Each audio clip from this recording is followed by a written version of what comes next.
Hello दोस्तों, आज के इस वीडियो में हम देखेंगे standard maintenance process of industrial motor. यानी इंडस्ट्रियल मोटर में हम जो मोटर का पीएम करते हैं उसमें हमें जो उसकी एसएमपी क्या है, उसका स्टैंडर्ड मेंटेनेंस प्रोसेस क्या है और उस मेंटेनेंस कैसे करते हैं वो हम वन बाय वन सारे पॉइंट चेक करेंगे। तो सबसे पहले आप देख सकते हो ये हमारे पास एक चेक लिस्ट है जिसमें वन बाय वन सारे पॉइंट्स दिए गए हैं। ठीक है, तो चलिए हम नंबर 1 पॉइंट देख लेते हैं और उसके बाद हम प्रैक्टिकली भी आपको बताएंगे। तो जैसे कि आप देख सकते हो ये हमारे पास पूरा लिस्ट है जिसमें नंबर 1 पे सबसे पहले आता है, कोई भी मोटर का पीएम करने जाओ तो वर्क परमिट आपके पास होना चाहिए। ठीक है, और उसमें जो मोटर, जिस मोटर का आपको पीएम करना है उसका टैग नंबर आपको वर्क परमिट पर क्रॉस चेक करना है। ठीक है, परमिट में जो आपका मोटर का टैग नंबर लिखा है वही टैग नंबर आपको फील्ड पे जाकर मोटर का टैग चेक करना है। ठीक है, उसके बाद दूसरा नंबर पर है आता है check the isolation tag, all applicable terms are filled correctly and displayed on switch gear module of motor whose maintenance has to be carried out। यानी आपको आइसोलेशन टैग चेक करना है कि जिस मोटर का हमें पीएम करना है उस मोटर का जो एसएफई होता है वहाँ पे आइसोलेशन टैग लगा है या नहीं, उसको हमें चेक करना है। ठीक है, और उसका इक्विपमेंट का जो टैग नंबर है और लोटो में इक्विपमेंट का जो नाम है वो सही से लिखा है कि नहीं वो भी हमें चेक करना है। ठीक है, उसके बाद जो लोटो का जो प्रोसेस होता है उसको अच्छी तरीके से प्रॉपरली फॉलो करना है। उसके बाद हमें जिस मोटर का पीएम करना है वो किस प्लांट में है और वहाँ का टीबीटी यानी टूल बॉक्स स्टॉक्स के बारे में हमें पता होना चाहिए। ठीक है, और लोकेशन कहाँ पे है मोटर का वो भी हमें पता होना चाहिए। और फिर 5 नंबर पे आएगा कि ऊपर की जो 4 पॉइंट है उसमें अगर आपको कुछ एबनॉर्मलिटी लगती है तो आपको तुरंत उस पर करेक्टिव एक्शन लेना है। ठीक है, अब हमारा जो मेंटेनेंस का काम है उसमें जो पॉइंट है वो आएंगे। इससे पहले क्या है कि मेंटेनेंस करने से पहले हमें कौन सी चीज़ों का ध्यान रखना है वो हमें अभी तक के पॉइंट में समझ में आया है। अब हम मेंटेनेंस किस तरीके से करेंगे मोटर का उसके बारे में देखते हैं। तो सबसे पहले हमें जो मोटर है हमारी उसका टर्मिनल बॉक्स का जो कवर है और जो स्पेस हीटर का जो टर्मिनल बॉक्स का कवर है उसको ओपन करना है। उसके बाद टर्मिनल में जो केबल है हमारे उसका जो अगर टर्मिनेशन डैमेज नहीं हुआ है वो चेक करना है, कोई केबल ओवर हीटिंग तो नहीं हुआ है वो चेक करना है। हाँ, और एक बात कि मोटर की टीबी खोलने से पहले उसके ऊपर जो डस्ट है उसको अच्छी तरीके से साफ़ करना चाहिए।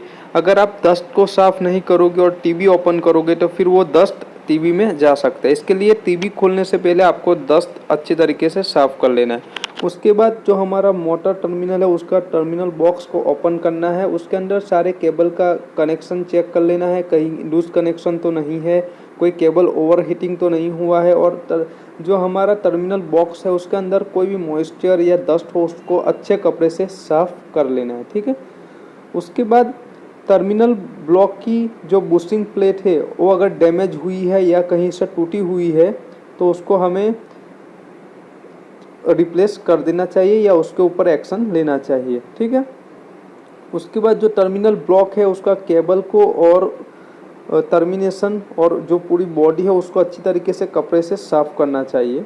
उसके बाद उसका जो पावर कनेक्शन है उसका टाइटनिंग हमें चेक कर लेना चाहिए।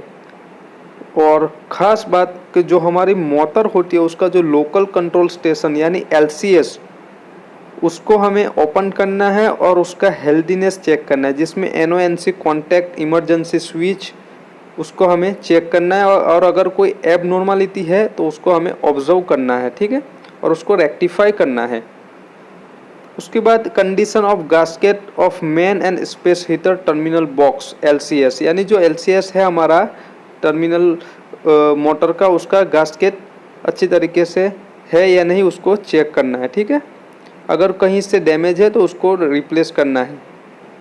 उसके बाद हमारा जो है अर्थिंग, मोटर का जो अर्थिंग है उसको चेक करना है। मोटर का अर्थिंग का टाइटनेस जो है उसको चेक करना है। अगर टाइटनेस नहीं है तो उसको अच्छी तरीके से टाइट करना है। अब हम देखते हैं नेक्स्ट पॉइंट के बारे में। उसके बाद हमारी जो मोटर है उसका जो कूलिंग फैन है उसको, फैन कवर को हमें ओपन करना है और अच्छी तरीके से उसको साफ़ करना है। और जो हमारा कूलिंग फैन है वो शाफ्ट के साथ सही पोजीशन पे लगा है वो हमें चेक करना है।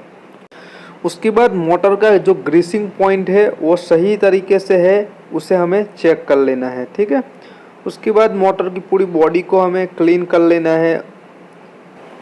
अब जो नेक्स्ट पॉइंट है वो बहुत ही इम्पोर्टेंट है कि जो मोटर हमारी है उसका IR वैल्यू और WR वैल्यू हमें चेक करना है। IR यानी इंसुलेशन रेजिस्टेंस और WR यानी वाइंडिंग रेजिस्टेंस। तो जो हमें IR वैल्यू चेक करना है वो हमारा 500 वोल्ट का इंसुलेशन टेस्टर से हमें IR वैल्यू चेक करना है। ठीक है, तो IR वैल्यू से पहले हम वाइंडिंग रेजिस्टेंस के बारे में देख लेते हैं कि वाइंडिंग रेजिस्टेंस कैसे चेक करते हैं। तो हमारा जो टर्मिनल बॉक्स में जो हमारा कनेक्शन दिया गया है मोटर का, जो स्टार में हो सकता है, डेल्टा में हो सकता है, तो वहाँ से हम टर्मिनल जो है RY, YB और BR 1 by 1 तीनों टर्मिनल का हम WR चेक करेंगे। WR हमारा बैलेंस में आना चाहिए, यानी तीनों टर्मिनल का जो WR है वो सेम होना चाहिए, बैलेंस होना चाहिए। उसके बाद हम IR वैल्यू भी हम चेक करते हैं, जिसमें इंसुलेशन टेस्टर 500 वोल्ट का होता है, उसकी मदद से हम 500 वोल्ट DC देते हैं और उसका IR वैल्यू हम चेक करते हैं। IR value minimum 2 mega ohm होना चाहिए LT मोटर्स के लिए।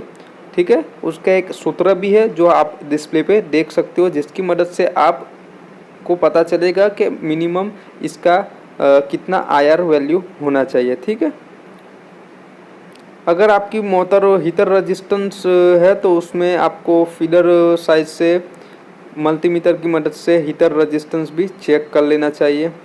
और सारा आपका जो है PM ख़त्म हो जाए मोटर का, यानी आपकी मोटर का ये जितने भी पॉइंट है वो सारे ख़त्म हो जाए, उसके बाद आपको मोटर की आसपास जो भी वेस्ट है उसको अच्छी तरीके से हाउस कीपिंग कर लेना चाहिए और मोटर को पहले जो कंडीशन थी उसी कंडीशन में हमें छोड़ना चाहिए। ठीक है, उसके बाद जो हमारी वर्क परमिट है वो काम ख़त्म होने के बाद जो है वर्क परमिट को हमें रिटर्न कर देना चाहिए।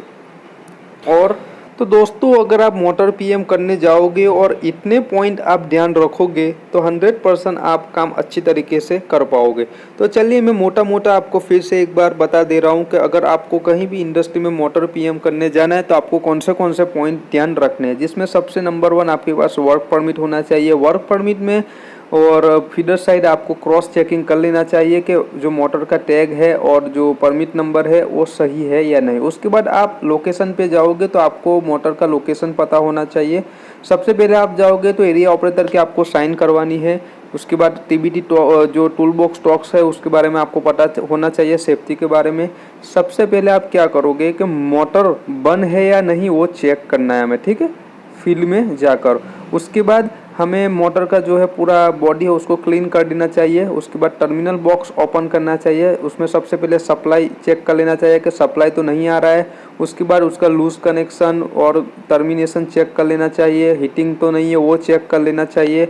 उसके बाद सबसे IR WR वैल्यू लेना चाहिए। IR वैल्यू हमें 500 वोल्ट इंसुलेशन टेस्टर की मदद से लेंगे और उसके मैं अलग से वीडियो बनाऊंगा कि कैसे हमें WR और IR वैल्यू लेना है। उसके बाद वाइंडिंग रेजिस्टेंस लेना है तीनों टर्मिनल का, RY, YB और BR का। वाइंडिंग रेजिस्टेंस हमेशा बैलेंस होना चाहिए, अगर बैलेंस नहीं है तो ये आपका गलत है। उसके बाद आपको LCS मोटर का जो उसको हेल्दीनेस चेक कर लेना चाहिए। NONC कॉन्टैक्ट इमरजेंसी स्विच सही से काम कर रहा है कि नहीं वो हमें चेक कर लेना चाहिए।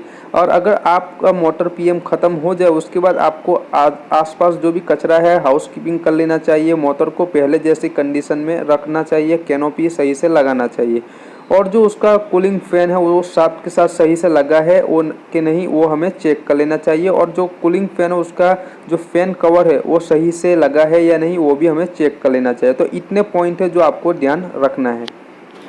तो आई होप आपको वीडियो अच्छा लगा होगा। अगर वीडियो अच्छा लगा है तो हमारे चैनल सब्सक्राइब जरूर कीजिए और इस वीडियो को ज़्यादा से ज़्यादा शेयर कीजिए। और मैं इसी तरह की इलेक्ट्रिकल के रिलेटेड वीडियो लाता रहता हूं, तो हमारे चैनल के साथ बने रहिए, चैनल को सब्सक्राइब जरूर कीजिए।